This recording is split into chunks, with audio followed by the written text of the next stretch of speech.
दोस्तों सीएसके के चाहने वालों के लिए ऐसी खबर निकल कर आई है जिसने ऑक्शन से पहले ही उन लोगों की सांसें रोक दी। दरअसल आईपीएल 2026 का मिनी ऑक्शन अगले महीने दिसंबर में होने वाला है, लेकिन उससे पहले सीएसके में 3 खिलाड़ियों की विदाई ऑलमोस्ट पक्की हो चुकी है एक मेगा ट्रेड डील के तहत। एंड खुद सीएसके खिलाड़ी रह चुके सुरेश रैना की तरफ से सबसे चौंकाने वाली रिटेंशन रिलीज की लिस्ट भी निकलकर सामने आई है, जिसने सभी सीएसके के फैंस को सोचने में मजबूर कर दिया है कि आखिर ये सीएसके अब किस रास्ते पर जाने वाली है। दोस्तों आज इस सारी कहानी के बारे में खुलकर बात करेंगे शुरुआत से आखिरी तक कि आखिर सीएसके किसे रखेगी और किसे छोड़ेगी एंड इन सब के पीछे का कारण क्या होगा। सबसे पहले समझ लेते हैं रिटेंशन लिस्ट के बारे में कि आखिर कौन रुकने वाला है। देखिए, सीएसके के पूर्व सुपरस्टार मिस्टर आईपीएल कहे जाने वाले सुरेश रैना ने इस बारे में कहा है कि कुछ खिलाड़ी ऐसे हैं जो कि हर हाल में सीएसके में रहने ही चाहिए, जैसे कि रविंद्र जडेजा, जिनके बारे में अभी पिछले कुछ दिनों से बातचीत चल रही है।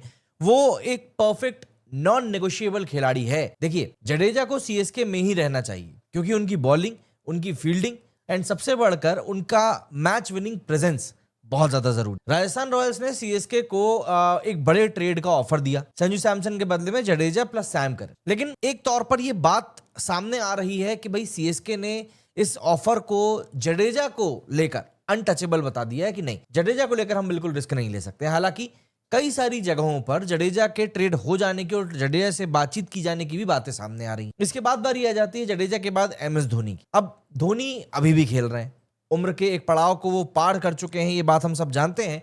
लेकिन आप इस बात को भी डिनाई नहीं कर सकते कि वो आज भी कहीं ना कहीं टीम के एंकर है एंड सीएसके की पहचान। तो ऐसे में धोनी का सीएसके में रहना ऑलमोस्ट सर्टेन है। एंड एक नाम और आ जाता है और वो है ऋतुराज गायकवाड़, कप्तान साहब। देखिए, ऋतुराज को कप्तान रहना चाहिए, भले ही अगर संजू आ भी जाते हैं टीम में उसके बाद भी रहना चाहिए। क्यों? क्योंकि ऋतुराज, उनका माइंड बहुत शांत है, स्मार्ट डिसीजंस लेते हैं। सीएसके को कहीं ना कहीं उन्होंने अपना वक्त भी दिया एंड सीएसके ने भी उनके ऊपर काफी इन्वेस्ट किया है। लेकिन एक बड़ा फैक्टर ये भी आ जाता है कि संजू सैमसन अगर इस टीम में आते हैं तो आते से ही उनको कप्तान नहीं बनाया जा सकता। अगर ऐसा होता है तो बाकी टीम को एक बहुत ही गलत मैसेज जाएगा कि आप कल के आए हुए लड़के को आकर कप्तानी देते रहे हो, हम लोग यहाँ पर झक मार रहे हैं। इसके अलावा एक नाम और आ जाता है, वो है नूर अहमद। ऑब्वियस सी बात है, एक मिस्ट्री वेपन है। नूर को रिटेन करने के लिए हर कोई इसलिए बोल रहा है, क्यों?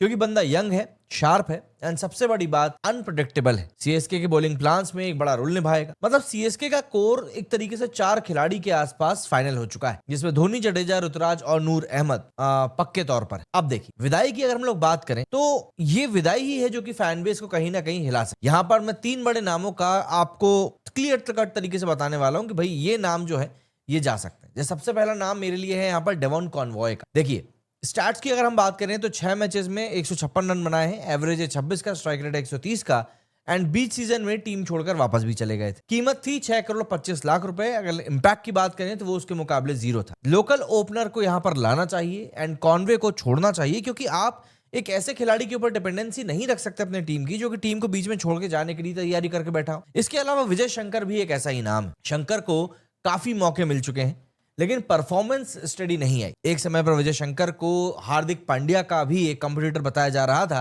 लेकिन देखिए कुछ नहीं हुआ। अगर मैं 2025 के ही आईपीएल की बात करूं तो 5 इनिंग्स में मात्र 118 रन। इनफ चांसेस बंदे को मिल चुके हैं और मुझे अब ऐसा लगता है कहीं ना कहीं अब एक फ्रेश टैलेंट को लाने की जरूरत है। इसके अलावा दीपक हुडा के बारे में भी आप यही बोल सकते हैं। हालांकि बंदे ने अभी हाल ही में डोमेस्टिक में सेंचुरी मारी है, बट 2025 के सीजन की बात करें 5 पारियों में सिर्फ 31 रन, स्ट्राइक रेट 75 का, एवरेज तो भूल जाए। हुडा फिलहाल बाहर होने के लिए पूरे चांसेस अपने लगाकर बैठे हैं। मिनी ऑक्शन में बेटर प्लेयर्स मिल जाएंगे हुडा से और वही टीम के लिए बेहतर रहेगा। इन तीनों का सीएसके से बाहर जाना काफी लॉजिकल लगता है। परफॉर्मेंस भी एवरेज है एंड सैलरी काफी ज्यादा हैवी है, तो यहां पर सीएसके को दोनों तरीके से नुकसान हो रहा है। अब देखिए, यहां पर अब कहानी की सबसे बड़ी बात निकल कर आती है और वो है कि राजस्थान ने सीएसके को एक बड़े ट्रेड का ऑफर दिया था। ये सब जानते, जो बातें मीडिया में चल रही है कि संजू सैमसन के बदले में रविंद्र जडेजा और सैम करन को आप हमारी टीम में दे दो। हिस्टोरिक प्रपोजल होता अगर ये होता तो, लेकिन अब जो खबरें आ रही है सतही तौर पर उसमें बताया जा रहा है कि सीएसके ने इसको लेकर ना बोल। जडेजा को टीम से निकालना मतलब सीएसके की एक बड़ी आइडेंटिटी को डिस्टर्ब करने जैसा है और यही असली ट्विस्ट। संजू सीएसके में आ सकते हैं,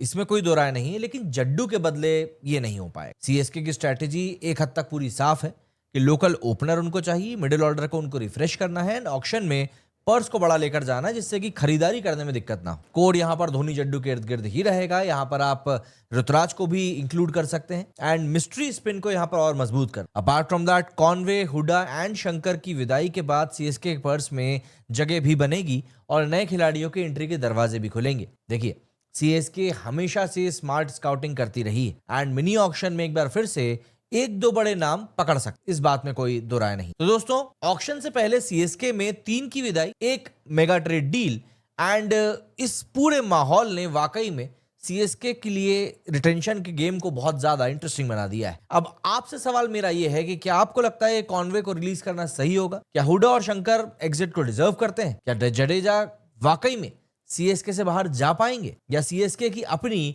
ड्रीम प्लेइंग 11 आईपीएल में बहुत शानदार बन सकती है? कमेंट में जरूर बताइएगा कि आप लोगों का इस बारे में क्या कुछ कहना है। मेरे इस वीडियो में फिलहाल इतना ही। जय हिंद, जय भारत।